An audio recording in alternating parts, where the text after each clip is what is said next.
Ravi de vous retrouver sur ce plateau d'information. Mesdames et messieurs, bonsoir et bienvenue à la une de ce journal. En raison de la situation socio-sécuritaire que traverse notre pays, l'association Angabé Mayala a organisé une journée de prière collective pour le retour de la paix et de la stabilité nationale.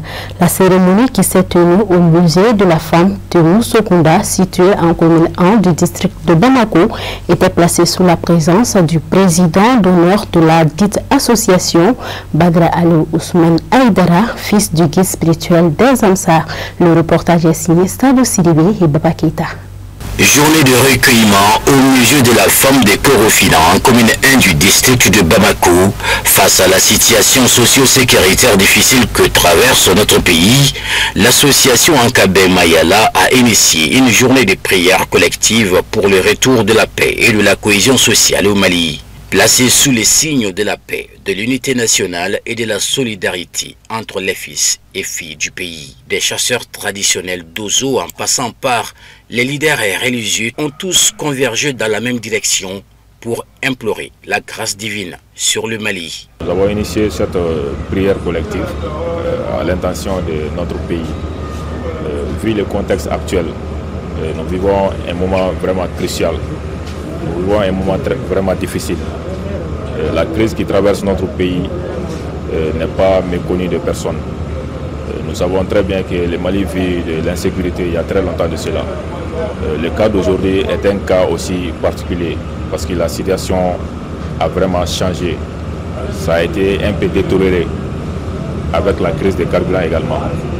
Donc tous les fils, toutes les filles du pays sont appelés à un rassemblement. Tous les fils et filles du pays sont appelés à l'union sacrée autour de l'essentiel, autour de notre pays. Faire face à Dieu sans distinction, que tu sois chrétien, que tu sois musulman, que tu sois traditionnaliste, que tu sois même athée. Mais quand tu es déjà fils d'Adam ou fille d'Adam et Ève, tu es appelé, nous sommes tous interpellés à faire face au bon Dieu pour appeler à la paix, à la cohésion sociale, à la stabilité dans notre pays qui est le Mali. Cette journée a pour objectif d'invoquer la bénédiction divine pour le retour durable de la paix, de la sécurité et de la stabilité sur l'ensemble du territoire national. C'est aussi pour promouvoir la laïcité, renforcer la cohésion sociale et la fraternité entre les communautés. Dieu notre Père, toi le miséricordieux, le clément, le Tout-Puissant en amour, toi qui es la paix véritable et la source de toute vraie paix, que ton saint nom soit glorifié. Loué sois-tu pour notre mère patrie, le Mali, pour son passé glorieux et ses grands hommes, pour ses valeurs ancestrales qui nous ont modelé la fraternité, la solidarité, l'humanisme, l'hospitalité, la compassion, le sinankunya, le sens du pardon, de la paix, de la non-violence, du respect de la vie, de l'environnement et de toute croyance. Aujourd'hui, notre mère patrie, le Mali, va mal. Elle est enchaînée, terrassée, violée et déshumanisée par les forces du mal. C'est pourquoi, Seigneur, dans la foi et l'espérance, nous nous tournons vers toi. Par l'intercession de Notre-Dame du Mali, nous te supplions, délivre notre pays du mal, de la perte de notre identité et de nos valeurs, des divisions de la guerre, du trafic d'êtres humains et de la violence. Pardonne-nous nos péchés. Donne aux Maliennes et aux Maliens le sens de la crainte de Dieu. Donne-nous de nous convertir à l'amour du pays. Donne-nous d'être des artisans de paix, d'unité et de réconciliation, pour notre salut et pour ta plus grande gloire. Amen. Honorer la mémoire des victimes de l'insécurité et soutenir moralement les forces armées maliennes et de sécurité, c'est dans cette optique que l'association Ankabe Mayala invite l'ensemble des leaders religieux, communautaires, jeunes, femmes et confessions religieuses à se joindre à cette initiative spirituelle et citoyenne. Je suis très satisfait car toutes les communautés, les différentes communautés ont répondu à notre appel, ainsi que les représentants de certains ministères, comme le ministère de la Jeunesse et du Sport. Il a été représenté par son chef de cabinet, donc aussi que les familles fondatrices de Bamako, ainsi que plusieurs personnalités, les leaders religieux, alors, ainsi que tous ceux qui ont effectué le déplacement. Alors j'ai été vraiment comblé, car ils ont sorti massivement et la cérémonie a été bien passée comme je le désire. Le fils du guide spirituel des Ansar, moyen président d'honneur de l'association Ankabe Mayala, a en outre annoncé dans son discours que l'association entamera une tournée nationale afin de promouvoir la paix et l'entraide. Ankabe Mayala, unissons nos cœurs et nos prières pour un Mali de paix et d'espérance.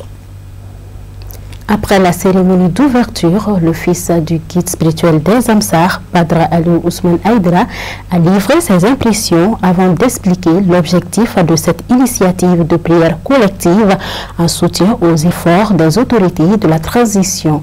On l'écoute au micro de Salou Siribé et Baba Keïta. Nous rendons d'abord grâce à Allah le tout miséricordieux, le très miséricordieux, et nous saluons tout un chacun.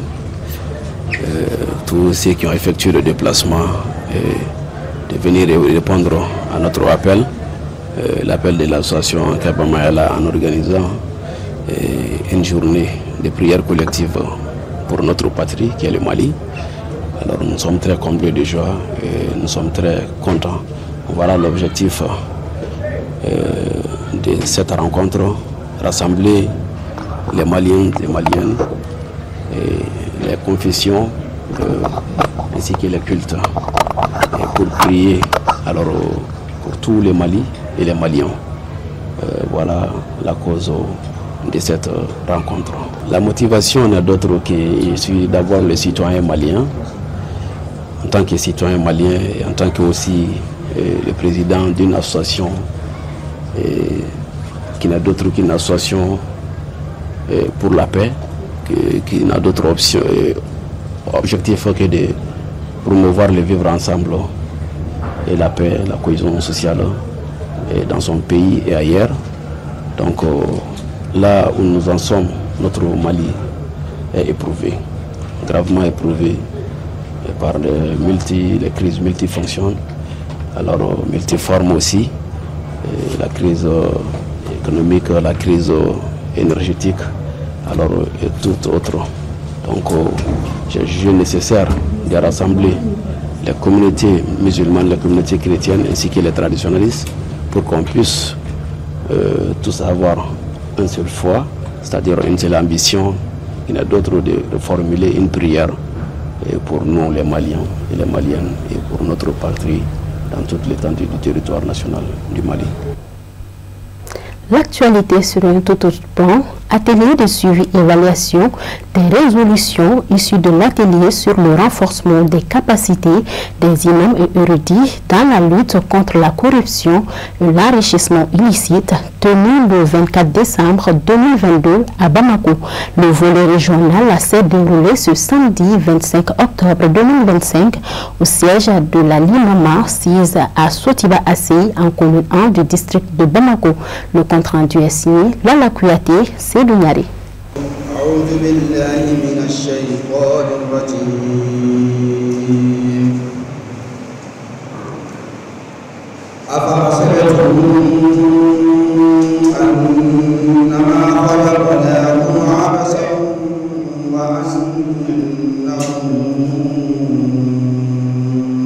C'est par par cette note coranique qu'est la cérémonie d'information et de sensibilisation à l'intention des régionaux sur la résolution issue du précédent atelier de renforcement des capacités des imams et érudits, initié par l'Office central de lutte contre la corruption et l'enrichissement illicite a débuté. Ce matin, on est là, on a fait appel à tous les régionaux pour venir faire l'atelier de suivi et évaluation d'un atelier qu'on a fait précédemment depuis le 24 décembre 2022. L'atelier c'était sur le renforcement des capacités des imams, sur la lutte contre la corruption et l'enrichissement illicite, qui s'est tenu ici, qui a regroupé tous les imams du Mali, parce qu'ils étaient tous représentés. Donc le premier suivi-évaluation a été fait en 2024, en avril 2024. Ça concernait uniquement Bamako et environ. Donc cette fois-ci, c'est le volet régional qu'on est en train de faire ce matin. Bon, nous pouvons dire que vraiment déjà c'est une bonne initiative. Et nous sommes dans le cadre de la collaboration entre l'OCLEI et la Limama dans la lutte contre la corruption et l'enrichissement illicite. L'objectif recherché de ce présent échange est de mieux outiller les imams venus d'une dizaine de régions du Mali pour véhiculer les messages de sensibilisation dans le cadre de l'abandon des pratiques de corruption. Grâce à la coopération entre la Limama et l'OCLEI, l'Office central de lutte contre l'enrichissement illicite, que les imams ont pu se procurer des données, des références chiffrées sur l'ampleur de la corruption au Mali. Comme exemple, je peux vous dire que de 2005 à 2019 par exemple, il y a eu au Mali un détournement de 1266 milliards qui ont été détournés. Et cela équivaut à 1767 fois le CCRF de Djema, et 264 fois l'hôpital du Mali et 42 fois le 3e pont. Donc ça c'est énorme.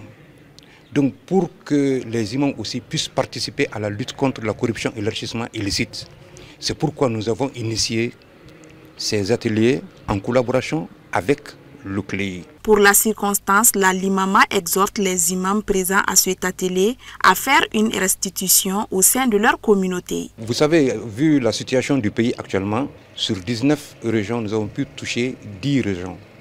10, à peu près 10. Donc maintenant, notre attente envers ces imams-là, c'est, je l'ai précisé ce matin, c'est que les imams arrêtent, pas qu'ils limitent ou bien diminuent, mais qu'ils arrêtent d'intervenir auprès de l'administration en faveur des corrupteurs, surtout en faveur des corrupteurs ou des corrompus. Parce que l'imam est exempt de ça, il doit être exemplaire. Donc d'abord nous le demandons à faire la restitution au niveau de leur base, et ensuite faire la dissémination des prônes qu'on a élaboré dans le cadre de cette lutte contre l'enrichissement illicite et la corruption. Nous voudrons que les imams soient engagés dans cette dynamique vraiment qui impacte négativement le développement du pays. Auparavant, un hommage avait été rendu à l'imam Fodé Cissé, président de l'Imama, arraché à notre affection le jeudi passé. Place à l'actualité internationale, en bref et en image avec la voix de Moussa Fomba.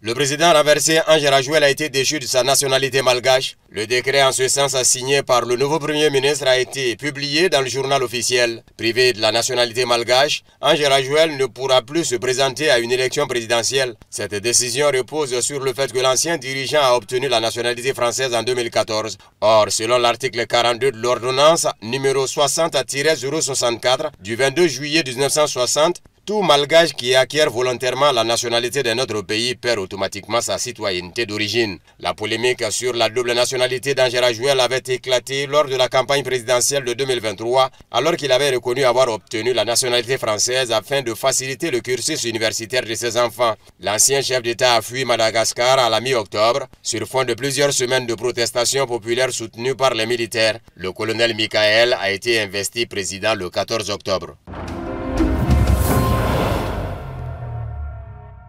Caracas collaborera avec les autres pays d'Amérique du Sud pour empêcher la guerre que les États-Unis veulent déclencher dans la région, a déclaré le président vénézuélien Nicolás Maduro à la chaîne de télévision vénézuélienne. Malgré les déclarations officielles sur la non-implication dans les conflits militaires, des préparatifs sont en cours pour une éventuelle intervention militaire qui doit être évitée, a souligné Maduro. Selon lui, l'administration américaine envisage de prendre des mesures contre le Venezuela sous le faux prétexte de lutte contre le trafic de drogue, faute de pouvoir accuser le pays de posséder des armes de destruction massive. Or, le Venezuela est totalement exempt de trafic de drogue, de plantation de coca et de production de cocaïne. Plus tôt, CNN avait rapporté, citant des responsables de l'administration américaine, que le président Donald Trump envisageait de frapper les installations des cartels de la drogue au Venezuela. Le premier ministre hongrois Viktor Orban s'est dit convaincu que les présidents russes et américains Vladimir Poutine et Donald Trump tiendront finalement une nouvelle réunion pour régler la crise ukrainienne. Ici en Europe, nous savons que le sommet de paix n'a pas été retiré de l'ordre du jour. Il n'aura pas lieu dans une semaine, sa date est incertaine, mais il ne fait aucun doute qu'il aura finalement lieu, a-t-il déclaré à la radio. Selon Orban, tout le monde sait que les Russes finiront par s'entendre avec les Américains. Le sommet russo-américain devait se tenir à Budapest. Le Premier ministre hongrois a une fois de plus appelé les dirigeants de l'Union européenne à s'engager dans des négociations directes avec la Russie, comme l'ont fait les États-Unis. Le 23 octobre, le président russe Vladimir Poutine a déclaré que la réunion et son lieu avaient été proposés par les États-Unis. Le sommet de Budapest a été reporté et non annulé, a-t-il précisé, réitérant ses précédentes déclarations selon lesquelles de telles réunions doivent être minutieusement préparées, ce que le président américain a pleinement approuvé. Trump a promis d'annoncer dans quelques jours une décision sur la tenue ou non d'une réunion. La Hongrie a déclaré poursuivre les préparatifs du sommet et espérer sa tenue. Le 22 octobre, le vice-ministre russe des Affaires étrangères, Sergei Ryabkov, a déclaré que les préparatifs de la réunion étaient en cours.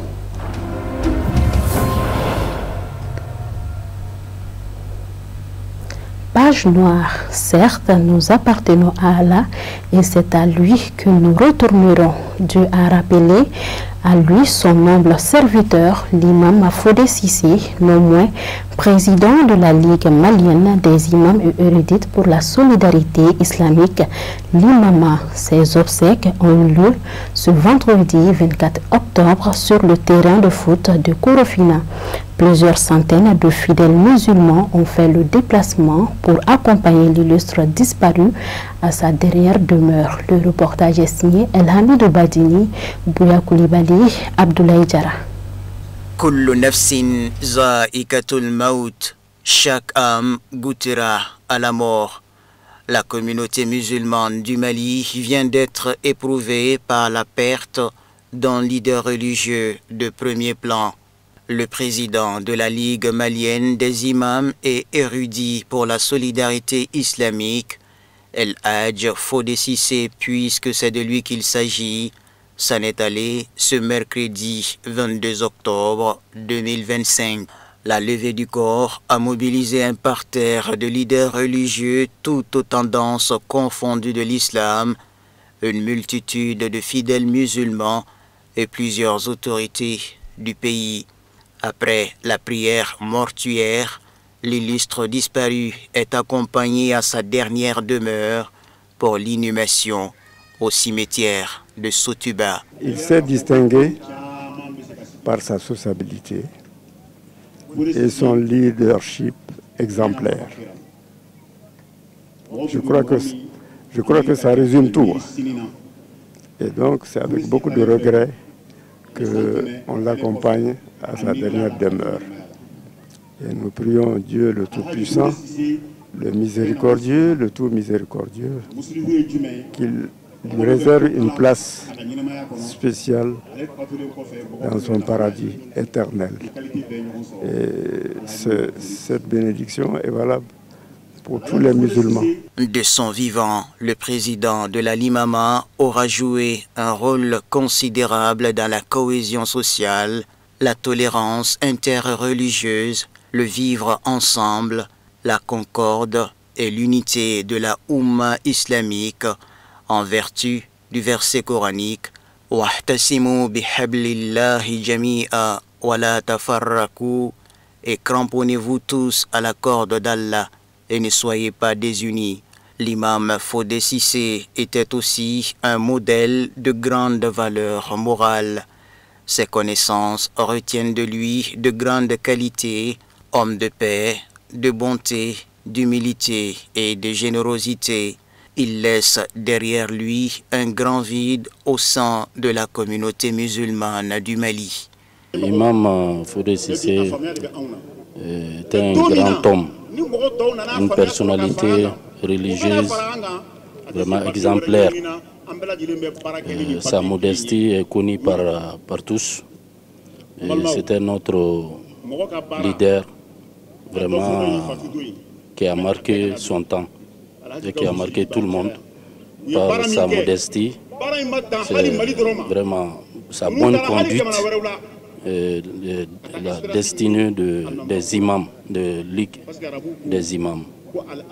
Donc tout ce qu'on peut dire aujourd'hui, c'est que la communauté musulmane vient de perdre vraiment une grande personnalité, tout en souhaitant vraiment que Dieu lui fasse sa miséricorde et que Dieu les récompense avec la meilleure récompense, avec la Jannah al-Firdaus. Prémuni d'autant de qualités, le vétéran s'en est allé à l'âge de 83 ans. Ses obsèques sont un moment solennel pour les fidèles d'implorer la grâce divine en sa faveur à travers la lecture du Saint-Coran, de Dalaï el-Khayrat et bien d'autres invocations. Dors en paix, imam, puisse Allah, le tout miséricordieux, t'accueillir dans son paradis Firdaus.